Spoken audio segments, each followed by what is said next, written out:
hope you do too. Please put your hands together and give a warm Huntsville subway welcome to Roy Hastings! All right, how we doing, Huntsville? Awesome. It's great to be here tonight. I'm not from Huntsville. I'm actually from Fort Payne, Alabama. Y'all know where Fort Payne, Alabama is? A couple people. All right, cool. It's close to home. I'm on the road a lot. I have to explain it to people. So just in case there's anybody here that don't know where Fort Payne is, there's only really 3 things you need to know about us. Number 1, we're only famous for the 3 things. Number 1 is the country music band, legendary country music group, the band Alabama. They're from there. Number 2, you might can tell from the way I'm dressed, rednecks. Got a lot of rednecks. Number 3, it's methamphetamines.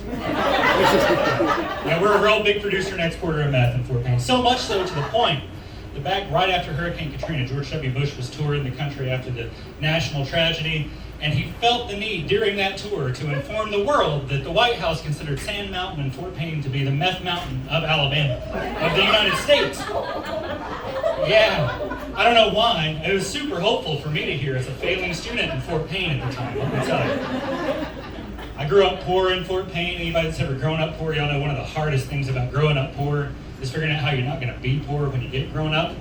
And it's hard, but it's possible, you know. It takes a lot of hard work, dedication, intelligence. You know, I was kind of screwed from the get-go. Got none of that going for me. Anyway, I joined the Navy. They sent me around the world. Failing student from Fort Payne sent me around the world to blow shit up on behalf of the United States government. I don't know what that says about the state of the world, but that's what happened. And it was nice. For the first time in my life, I had some money in my pocket. That was cool. I did what any good redneck does the second he gets a little bit of money. Knocked up the old lady, you know.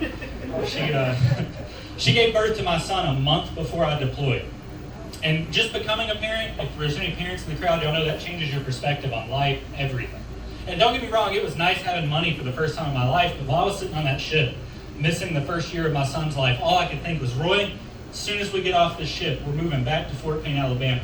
We're going to become a stand-up comedian.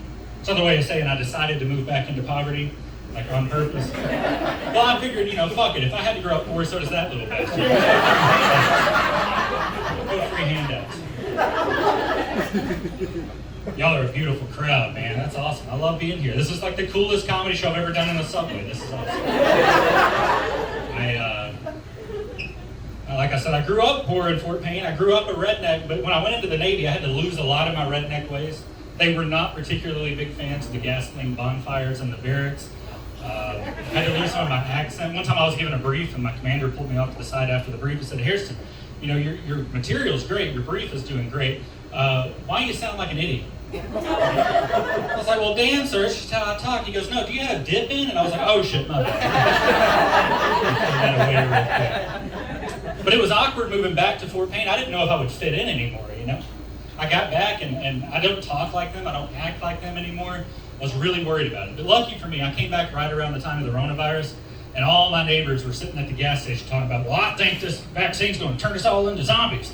And I mean, hell, maybe it was. I don't know. I'm not scientific. I was sitting there like, oh, shit, that's kind of scary. I don't have a zombie plan.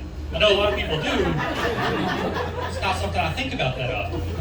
But I did get to thinking about it then, obviously. And it kind of gave me hope, I'm not going to lie. Being in Fort Payne, surrounded by rednecks, is a great place to be if a zombie outbreak occurs. If you think about it, we got 4-wheel drive cars gassed up, ready to go. We're all experienced off-roaders. We got guns locked and loaded. Everybody knows that. We're just waiting on a reason to shoot Cousin Bobby in the face of the hat. Face drunk hat, let me tell you. Most importantly, though, statistically speaking, at least according to the White House, given the meth problem in that area, there's probably not enough teeth for me to get bit anyways. So.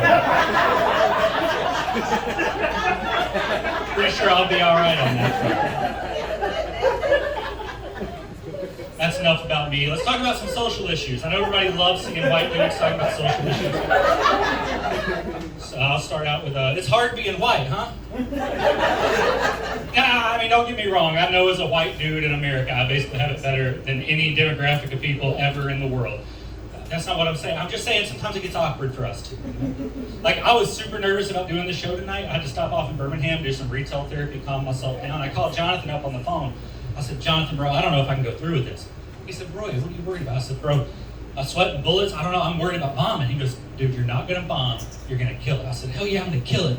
He said, you're going to knock him dead. I said, all right, cool. I'm going to knock him dead. I gotta go before I lose my nerve, and I hung up. And I realized that the citizens of the Birmingham, Alabama Walmart are witnessing a fat, sweaty, mostly bald white dude pacing up and down the aisles. I don't know if I can go through with this bombing, man. Nah, I'll knock them all dead. It got awkward, that's all I'm saying. No, I mean, it's cool. They still let me buy the rifle and all the ammo I went in there. It's hard for me to buy. I'm bad at transitions. So, I was dating a girl recently, and some of y'all know. I was dating a girl recently, and I was banging her like a screen door in a hurricane. Like the shit was too good, you know? She was throwing back. She moaned my name a couple of times. I knew something was up. And that's normally like a birthday kind of thing when she does that. And I was like, oh shit, something's wrong. I did something. Sure enough, as soon as we got done, she turned around and said, Roy, we need to have a talk. I said, shit, I knew it, baby. All right, what's going on? So I wanted to let you know before I let anybody else know that I'm trans. And I was like, oh, wow. But like, which way though? By the way, wrong fucking question to ask in that situation. This is education for those of y'all that might not know. She was nice though, she was kind, she answered. Said, I was born with a female anatomy, but I'm gonna begin presenting as male and using male pronouns. And I was like, woo! Damn, I'm glad it was that way around, you know? I mean, if it had been the other way around, I was going to have to hunt down that doctor and give him a high five. He did a damn good job on that pussy. Holy shit. But all things being considered, you know, he had all this time to decide who he was as a person and when he wanted to reveal that to the world, and rightfully so. But me, I'm just a straight dude. I've never once thought about having gay sex in my life. Overnight, I had to transition with no thought to fucking a dude named Todd. And I'm not going to quit, because Todd gives great head. It's just awkward for me, slapping him on the ass after sex, like, hey bro, thanks for bringing me a water on your way. Weird times, man, that's all I'm saying. I am super happy to be here tonight. I'm gonna tell this one before I get out of here. I'm super happy to be here tonight. In general, I came out of the Navy with some suicidal depression, PTSD, things like that, and it really weighed on my marriage. You might have noticed I've been talking about dating. I got a divorce about 6 months ago, and I didn't know if I could keep doing comedy or not. I almost quit, and my ex-wife actually is the one that found out. We're still friends. She hit me up, and she texted me, she said, Roy, are you really thinking about quitting comedy? I said, yeah, I am. I just don't know if I'm happy enough to do this. And she said, do not quit. This is something you're great at. This is something you can do. I said, well, thanks for the love and support. Like, maybe if there was more of that in the relationship. She texted back, she said, LOL, period, nah, period. Which kind of hurt, you know. She said, well, I just got to thinking about it. You basically get paid to stand in front of random groups of strangers in subways and disappoint all your friends and family. I think that's something you're great at. So I stuck with it. All right, let's welcome back your host,